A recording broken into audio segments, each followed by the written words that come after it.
થઈ ગયા છે. પુષ્પા 2 ફિલ્મે આ 6 દિવસમાં 9 કરોડ કરતા પણ વધારે કમાણી કરી છે. એ બાદ ક્ષત્રિય સમાજ પુષ્પા 2 ફિલ્મના વિરોધમાં આવ્યો છે.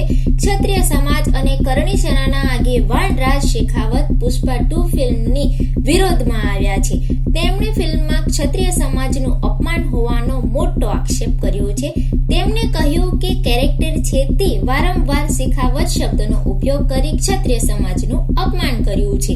સાથે ધમકી આપતા પણ કહ્યું છે કે ફિલ્મના નિર્માતા શેખાવત શબ્દનો જે ઉપયોગ કર્યો છે તેને હટાવી નહીં દો તો કરણી સેના તમને મારશે, ઘરમાં ઘૂસી જશે, જરૂર પડે તો કરણી સેના કોઈ પણ હદ સુધી જઈ શકે છે. जय छात्र, हाल ही में पुष्पा 2 द रूल नामक एक फिल्म रिलीज हुई है और इस फिल्म में एक बार फिर क्षत्रिय समाज का घोर अपमान किया गया. शेखावत जो जाति है क्षत्रिय समाज की, उसको निम्न स्तर से चित्रित किया गया.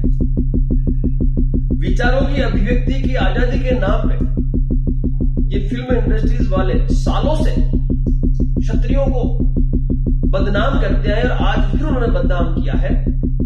तो फिल्म निर्माता की कान खोलकर सुन, शीघ्र अतिशीघ्र ये जो शेखावत शब्द का आपने लगातार उपयोग किया है निम्न स्तर से, उसे हटाएं. अन्यथा करणी सेना फुकाई भी करेगी, घर में घुस के करेगी और आवश्यकता पड़ी तो किसी भी हद तक ये करनी सेना चाहिए. जय छात्र धर्म, जय मां भवानी, जय मां. મોટો સવાલ તો ત્યાં થાય છે કે પુષ્પા 2 ફિલ્મને 6 દિવસ થઈ ચૂક્યા છે રિલીઝ થઈ અને સમગ્ર ભારતમાં લોકો પાગલ થઈ ગયા છે. મૂવી જોવા માટે પડાપડી કરી રહ્યા છે. થિયેટરોમાં જગ્યા નથી મળતી. પ્લસ કે 9 કરોડ કરતા પણ વધારે આ મૂવી પુષ્પા 2 છે એ કમાણી કરી ચૂક્યું છે. શું પુષ્પા 2 ફિલ્મમાં ક્ષત્રિય સમાજનું ખરેખર અપમાન થયું છે? રાજ શેખાવત કેમ રહીને મેદાને ઉતર્યા છે એવો મોટો સવાલ લોકોમાં